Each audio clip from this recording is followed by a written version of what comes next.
دانش مہدی programme خمار شب، اور اپنے پروگرام کی دوسری لنک میں گل موراباد، جو کہ شکستہ شہر کی ظریف، رنگین اور شوریدہ داستان ہے، جس کے مصنف ہیں محترم جناب بریگیڈیئر عامر زاہد خان، جن کا قلمی نام ہے ازخ، ہم شامل کریں گے۔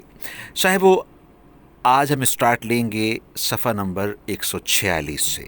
فرماتے ہیں کہ اختیار واسطی اڑوس پڑوس میں آباد لوگوں کے چھوٹے موٹے کام بھی آ جایا کرتے ہیں۔ پوسٹنگ بھی زیادہ تر شہر میں ہی رہتی ہے، اور حد سے نکلتے ہوئے ظالم رشوت خور بھی نہیں۔ فائل صاف ہونے کے باعث ڈی ایس پی بھی ہو جائیں گے، مگر شمسی صاحب ان کو صرف انسپیکٹر، ورنہ موقع کی مناسبت سے انسپیکٹر اختیار کہہ کر پکارتے ہیں، اور سب یہی کہنے لگے۔ انسپیکٹر صاحب کوئی نہیں کہتا۔ کہتے ہیں ایک مرتبہ super cold and tea spot پر شمسی صاحب کچھ گفتگو فرما رہے تھے۔ موقع پر موجود لوگ ہمتن گوش تھے۔ ان دنوں کوئی واردات وغیرہ ہوئی تھی جس کی تفصیل میں عام لوگ دلچسپی رکھتے تھے۔ واسطی اس وقت سب انسپیکٹر تھے۔ ان کا اتفاق سے وہاں گزر ہوا اور لوگ پروفیسر صاحب کو چھوڑ کر پولیس والے کی طرف متوجہ ہوئے۔ شمسی صاحب کو یہ بات ناگوار گزری، منہ سے تو کچھ نہ کہا مگر دل میں بات ضرور رکھ لی۔ اگلی اننگز میں ایسی فیلڈنگ سیٹ کی کہ آج تک اس علاقے میں اس غریب کے نام کے ساتھ صاحب نہیں لگا۔ اس احتیاط اور صاحب کے انتخاب کو سمجھنے کے لیے ایک اور مثال مصلح الدین کی موجود ہے۔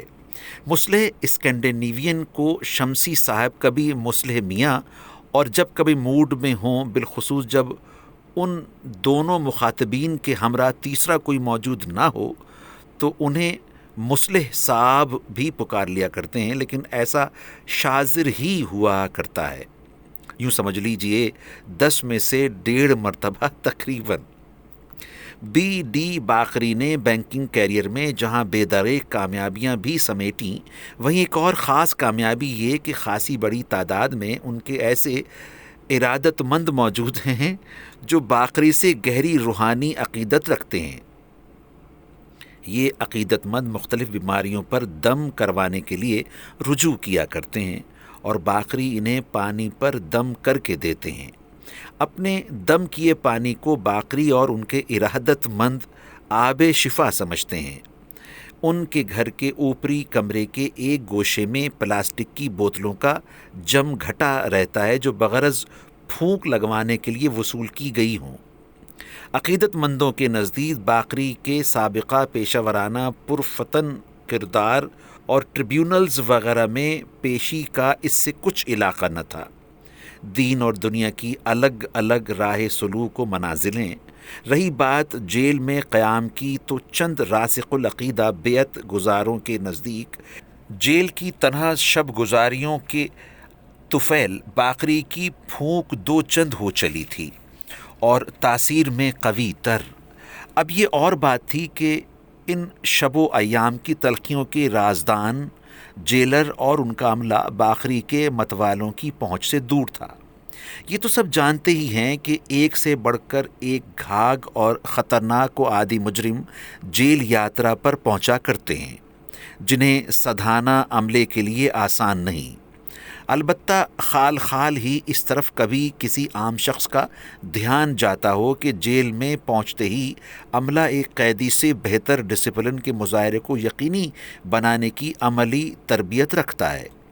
قیدیوں کے طرز عمل کو مؤدبانہ بنانے کے واسطے کچھ عملیات وضع کیے گئے ہیں۔ یہ عملیات عمومی طور پر ناگفتہ بے، اور ان کا بیان طبیعت میں متلی کی شکایت پیدا کر سکتا ہے۔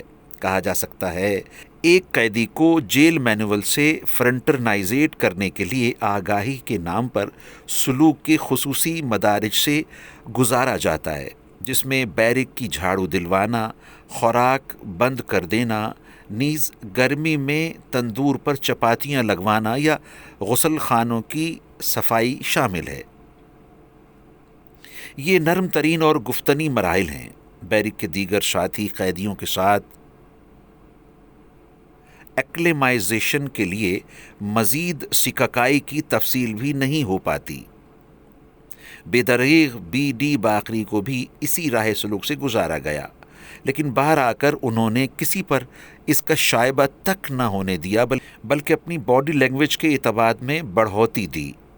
اکثر دیکھا گیا ہے کہ جیل یاترا سے واپسی پر قیدی کچھ عرصے تائب نظر آتے اور سفید جالی والی ٹوپی پہنا پھرتے ہیں، مگر باقری نے اس کے بالکل الٹ اپنی چال ڈھال میں نخرہ پیدا کیا۔ واپسی پر یوں دکھائی دیے جیسے وہ اندر ایک قیدی نہیں بلکہ جیلر کی حیثیت میں دن گزار کر پلٹے ہوں۔ ان کے لیے ایسا کرنا ضروری تھا کہ بصورت دیگر ان سے پانی پر دم پھونک کروانے والے منتشر ہو سکتے تھے۔ مجو بھائی سمجھتے ہیں باقری خواہ نخرے والی چالیں چلیں یا جالی دار ٹوپی پہن لیتے، ہر دو صورت عقیدت مندوں کی تعداد میں بڑھوتی ہی ہونی تھی۔ اپنی بات ثابت کرنے کے لیے مجو بھائی نے وضاحت دی کہ ہمارے سماج میں اکثر محیر العقول اور ناقابل یقین چیزیں، رویے اور رد عمل دیکھنے کو ملتے ہیں، جیسا کہ کسی ننگ دھڑنگ حواس باختہ کو کرامتی پیر ملنگ سمجھ کر اس سے مٹکے کے نمبر کی بابت ہدایت طلب کرنا۔ جیل جانا ہر کسی کے بس کی بات نہیں، صرف پہنچے ہوئے ایسی جرت دکھائی دیتے ہیں۔ لہٰذا ایک مستند جیل یاتری سے لوگ اگر پھونک جھاڑ کروا لیں تو کسی کو بھلا کیا اعتراض؟ کہتے ہیں کہ اندر چھوٹا جیلر آنکھ سے کانا تھا اور جیل پہنچنے والے تمام قیدیوں کو ایک ہی آنکھ سے دیکھتا تھا۔ بھرتی سے پہلے یہ چھوٹا جیلر ایک لوہار تھا اور چھوٹی موٹی وارداتیں بھی کر جایا کرتا تھا۔ لوہار ہونے کے باعث اس کے ہاتھ کافی سخت تھے، اتنے سخت جیسے کہ سیمنٹڈ پلاسٹر چڑھا ہو۔ ہاتھ کا سخت ہونے کے ساتھ ساتھ ہاتھ کی صفائی بھی دکھانا اس چھوٹے جیلر کا خاصہ تھا۔ وہ بھرتی تو ضلع پولیس میں ہوا، جہاں ایک سچ مچ والے مقابلے میں اس کی بائیں آنکھ ضائع ہو گئی، لہذا اس کی بدلی جیل خانہ جات میں کر دی گئی۔ ہاتھ سخت رکھ کر قیدیوں کی لترول کرتا اور ان کی نشست شریف خوب گرم کرنے کے بعد اپنا ہاتھ نرم کرنے کی قیمت طلب کرتا۔ نرم ہاتھ کی اس وصولی کو جیلر ہرگز رشوت خیال نہ کرتا، بلکہ ان کے بہتر مستقبل اور اچھے کنڈکٹ کو یقینی بنانے کے لیے ضروری گردانتا۔ چھوٹا جیلر ہاتھ چھوٹ بھی بہت تھا۔ آنکھ اس کی خواہ ایک ہی تھی مگر چوٹ دوہری لگاتا اور ہر حصے میں یکساں پھیلاؤ کے ساتھ لگاتا۔ پرانے آزمودہ کار قیدی کہتے تھے کہ بائیں طرف بھلے آنکھ نہ تھی مگر اس کجی کو دور کرنے کے لیے چھوٹے جیلر نے عمدہ مشق کر رکھی تھی اور وہ انتہائی مہارت کے ساتھ قیدی کو اوندھا لٹا کر بائیں طرف بھی پراثر چوٹ بہم پہنچایا کرتا تھا۔ جب چھوٹے جیلر کو پتہ چلا کہ باقری بینک فراڈ میں ملوث ہے تو بہت خوش ہوا اور دھیمی آواز میں اپنے حلق کے غبغبے سے چھوٹے چھوٹے قہقہوں کی ایک سیریل جاری کی۔ قہقہوں کی سیریل کو قلقاریاں مارنا کہا جانا مناسب ہوگا۔ جیل کا عملہ خوش تھا کہ اسامی تگڑی اور مرغی انڈا دینے والی اندر آئی ہے۔ قلقاریوں کا عود آنا تو بنتا تھا۔ ایک معقول معاوضہ طلب کیا گیا جس پر ظاہر ہے باقری فوراً راضی ہو گئے۔ بصورت دیگرے ان کو اپنی سانس جاری رکھنا مشکل دکھائی دے رہا تھا۔ رقمی پیکٹ کے اس پیکٹ کے بعد دونوں میں دوستی ہو گئی۔ چھوٹا جیلر بعض اوقات باقری کے ساتھ گپ شپ بھی لگا لیتا۔ جیل میں قیام کے آخری دنوں میں چھوٹا جیلر کبھی کبھار شام کے وقت ایک درخت کے سائے میں باقری کو اپنے برابر بغیر ہتھوں والی ٹوٹی کرسی پر بھی بٹھا لیتا اور گپ شپ کیا کرتا۔ اس دوران گفتگو کا موضوع زیادہ تر بینک عملے کے فراڈ نیز ڈاکہ مارنے کے ممکنہ طریقوں پر محیط رہتا، لیکن اس تمام تر حسن سلوک اور پورے معاوضے کی یقینی وصولی کے باوجود بھی وہ باقری کے لیے گھر سے آئے ٹفن اور ناشتے پر ہاتھ کی صفائی ضرور دکھاتا۔ باقری بھی ایک نمبر کے ماہر شماریات تھے جو ہر دو نمبری کو بخوبی بوجھ لیتے اور تاکید سے ہر بار گھر سے آئے اس ٹفن باکس میں چھوٹے جیلر کی پسندیدہ کالی مرچ میں فرائی دیسی مرغی ضرور منگواتے جو ملاقاتی ان کے لیے لایا کرتے تھے۔ یہ سلسلہ تب تک چلتا رہا جب تک باقری بینکنگ کورٹ میں اچھی رقم پلا کر ضمانت پر باہر نہیں آ گئے اور ایک مرتبہ پھر باقری صاحب کہلائے جانے کا مستحق اور پھونکے مارنے پر قادر نہیں ہو گئے۔ بدر الدین باقری پانی کی لائی گئی پلاسٹک بوتلیں ہاتھوں ہاتھ فوری پھونک کر کبھی واپس نہیں کرتے ہیں، بلکہ انہیں وصول کر کے اپنے پاس رکھ لیتے ہیں۔ تجاہل عارفانہ کی نمایاں آمیزش کے ساتھ ان بوتلوں کی قبولیت میں باقری کا اچھوتا انداز چھلک رہا ہوتا ہے۔ ایک انتہائی احتیاط اور احسان کے ساتھ انہوں نے اپنے ان کلائنٹس کو اچھی طرح یقین دلا دیا ہے کہ باقری کی پھونکوں کا ایک مخصوص وقت ہوا کرتا ہے، عین اس وقت جب فرشتوں کی آمد و موجودگی یقینی ہو، لہٰذا بے وقت ماری گئی پھونک بے جا ثابت ہوگی۔ باقری کہتے ہیں کہ پھونک کا موزوں وقت سائل کے مسائل کے لحاظ سے اور عقیدت مند کے حفظ مراتب ہوا کرتا ہے۔ گو کہ 5 وقتہ تو دور، باقری نے کبھی جمعہ بھی مشکلی ادا کیا ہوگا، مگر اپنے سائلین کو یہ یقین دلا چکے ہیں کہ پھونک مارنے سے قبل رات کے انتہائی پہر وہ اپنی عبادات میں مخصوص وظائف کا ورد کرتے ہیں اور انہیں تخلیے میں باطنی نورانی قوتوں سے بالمشافہ ملاقات و ہم کلامی کا رتبہ حاصل ہوا کرتا ہے۔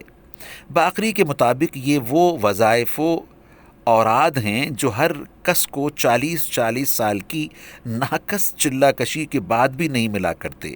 یہ خلق تو ان کے ایک خاندانی بزرگ کی عنایت ہے جو باقری کو یہ وظائف عطیہ کر گئے ہیں تاکہ خلق عامہ کی خدمت جاری و ساری رہے۔ یہ ضرور ہے کہ روایتی جھاڑ پھونک کرنے والوں کی طرح باقری کوئی عوض طلب نہیں کرتے، البتہ اصلی لوبان اور زعفران وغیرہ اتنا مہنگا ہو گیا ہے کہ الحفیظ و الامان، بغیر لوبان و معطر زعفران فرشتے بعد سنت و درکنار اترنا بھی گوارا نہیں کرتے۔ اب ظاہر ہے زعفران و لوبان تو سائل ہی کو ادا کرنے ہوں گے۔ انسپکٹر اختیار واسطی جب لائن حاضر ہوں یا معطل ہو جائیں، جو کہ اکثر ہی ہو جایا کرتے ہیں، تو خوب دل لگا کر VCR پر فلمیں دیکھا کرتے ہیں۔ ان کا شوق ایکشن اور سائنس فکشن فلمیں دیکھنے کا ہے۔ ایک روز مجو بھائی نے ان کو فلموں کی البم پکڑانے کے بعد اپنے پوشیدہ کیبن کی طرف کنکھیوں سے دیکھتے ہوئے پوچھا کہ انسپکٹر صاحب، آپ رومانوی فلمیں کیوں نہیں دیکھتے؟ پہلے تو انسپکٹر مجو بھائی کی بے باکی پر دم بخود ہوئے، پھر پرانے زمانے کے پرائمری اسکول ماسٹر کسی ادا اور شان بے نیازی سے بولے، ابے رومان کیا جاتا ہے، دیکھا نہیں جاتا۔ یوں تو واسطی انسپکٹر کے رومان کی اتنی ہی طویل فہرست ہے جتنی مجو کی فلموں والی البم، مگر کوئی 40 سال کی عمر میں پہنچ کر انسپکٹر کو ایک عدد بظاہر سچ مچ کا عشق اور ہو گیا۔ At the age of 40 men get naughty۔ جی صاحب، تو اس طرح سے آج ہم صفحہ نمبر 152 تک پہنچے ہیں اور عنوان کنٹینیو ہے تھانے داری، اور اسی طرح سے آپ کا دل بہلاتے رہیں گے گل موراباد، جو کہ شکستہ شہر کی ظریف رنگین اور شوریدہ داستان ہے اور جس کے مصنف ہیں محترم جناب بریگیڈیئر عامر زاہد خان، جن کا قلمی نام ہے ازخ۔ یہی تحریر آپ کے سماعتوں میں رس گھولتی رہے گی۔